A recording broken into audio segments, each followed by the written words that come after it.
So this candle holder here is made out of Purple Heart. I got this from the thrift store, and it was about $4, and it came with the candle. Purple Heart's a pretty expensive wood. You can see it's actually a naturally purple wood. It's really, really a cool wood, but I think this is really gonna make some nice pen blanks, and it was really cheap compared to what you normally pay for Purple Heart. So I have duct tape over the nail here, just to make sure we didn't stab ourselves, just to make sure you know that it's there. Now let's go ahead and take this out. And to do that, I'm just gonna, may have to use a hammer or something, but I may just be able to somehow push this out like this.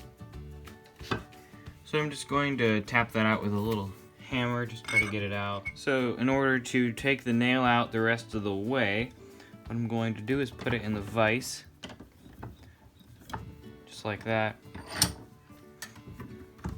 and pull it out, just like that. So actually, this is one of the boards that I got online. It's about the same price. It is a little bit cheaper, and it came with the candle. This board was 3/4 inch thicker, and there was 2 of them for $30. So that's a pretty good price.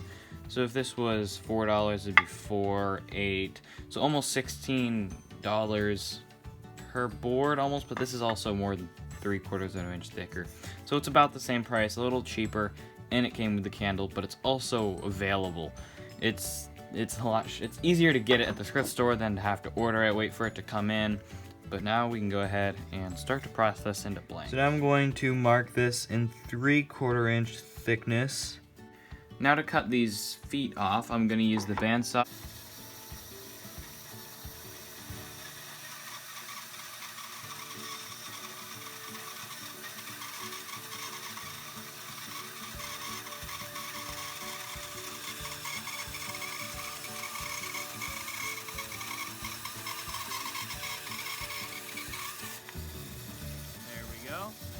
Now let's do the other side.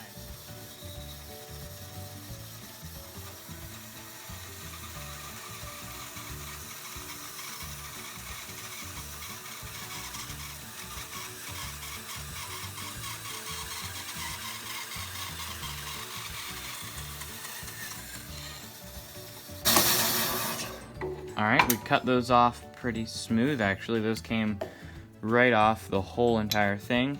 Now we just need to sand that, I think, a little bit. But we can go ahead and cut this into 3/4 inch strips. So I have lines marked out for 3/4 inch strips, and make sure that you have the grain going the correct direction. I want the end grain on this side. That would be really bad if you did it this way. You would not be able to lathe them. They would just explode on the lathe. So let's go ahead and cut these.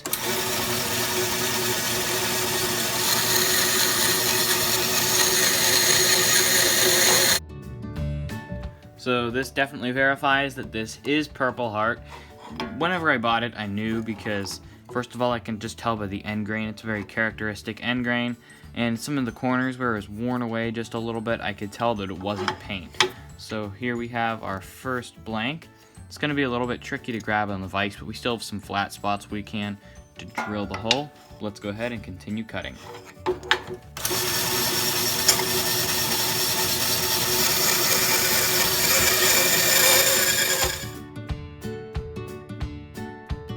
Now we have a bunch of blanks here. This made a good amount of them, and this will make some, I think, some nice looking pens. So if this was your project, I can see some initials on here. Don't worry, this will be turned into some really nice looking pens. It's not going to waste, but you definitely made a nice candle holder. So here's my 2 tubes for the fountain pen. This one fits right on there, and this one fits on there. So this blank is long enough for both of them. So what I am going to do is cut this, because it's going to be hard to drill a straight hole all the way through that. Not to mention, you need a pretty long bit for that. So what I'm going to do is give myself an 1/8 inch or a 1/4 inch of extra. So I'll mark it right there, and then I'll take the longer bushing, the longer tube, put it right there, make my mark. So I'm gonna cut right in between these two, right there.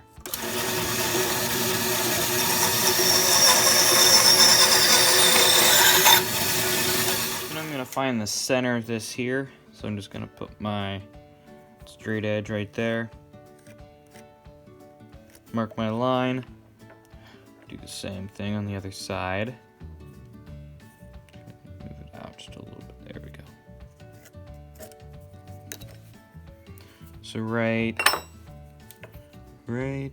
there is my center. So I'm gonna use the mill. Some people have a vise on their drill press, but since I have the mill here, it's super convenient to do this. So I'll just tighten this vise down on it.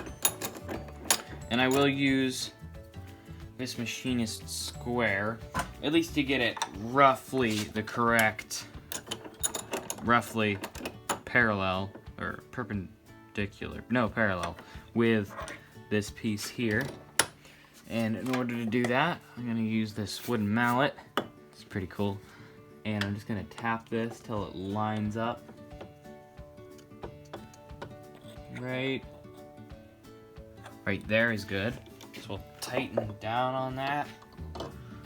Double check. Yep. And on this side, it looks good. Now I'm gonna go ahead and switch out the bit. Take this out. And right now I just have a 1/2" end mill in there. And with that out, I'm going to put in a 3/8 end mill and put a 3/8 forcener in. I meant to say 3/8 collet, not 3/8 end mill, but very different things. So this is our 3/8 collet. This slides right up into there, but of course first we need to take out the old collet before that one will fit in. So this is the 1/2" one from that 1/2" end mill. We'll take that out, put the new one in, thread in the drawbar, and we can tighten that up. Slide our forcener in there, tighten it up, and we're ready to go. And of course we want to put the cap on just so nothing gets caught. So now with everything lined up, I can lock in our 2 positions here, so now neither of these will move. I can turn on the mill.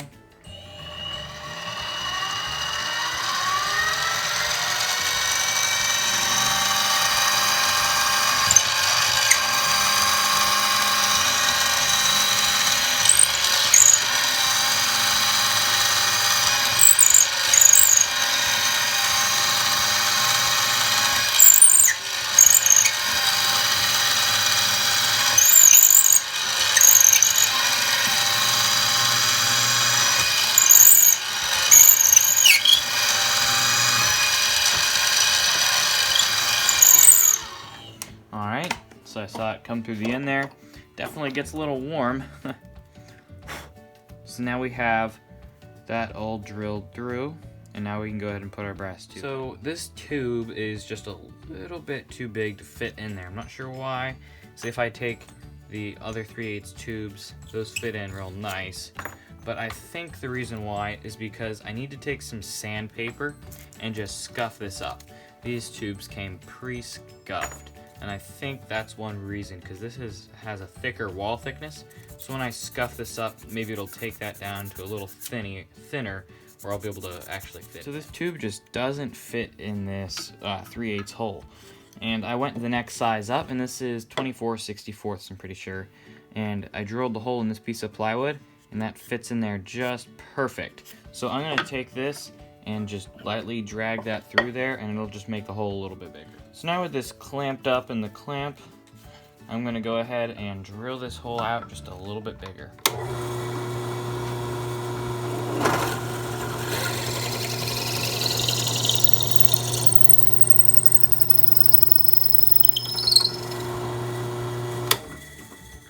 Now if I test fit this, yep, that's the right size. So in order to keep the bit from heating up, it got pretty hot last time. We don't like how hot that is getting. I'm just gonna take some water and just spray that down. And we don't want to use oil, of course, because oil would make it not able to be glued on. So let's go ahead and start drilling.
Alright, so I have that drilled all the way through, and actually one thing I noticed is it actually smells pretty nice. I wasn't really expecting that, but it almost has a floral scent to it. See, I can actually touch the bit this time. It's not so hot that I can't even touch it. So that is, you just want to keep your bits from not getting too hot. You don't want them to get too hot, overheat, and destroy the temper that's on these. So it's important you keep it cool. Now I'll go ahead and widen the hole to the correct size.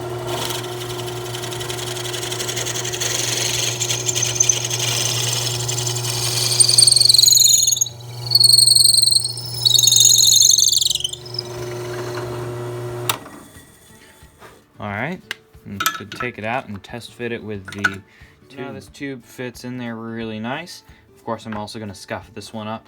But most people, I've seen a lot of people use CA glue, which is basically just super glue, to put these in. Now, I've used wood glue on some of the pens that I've made, and it seems to be working fine.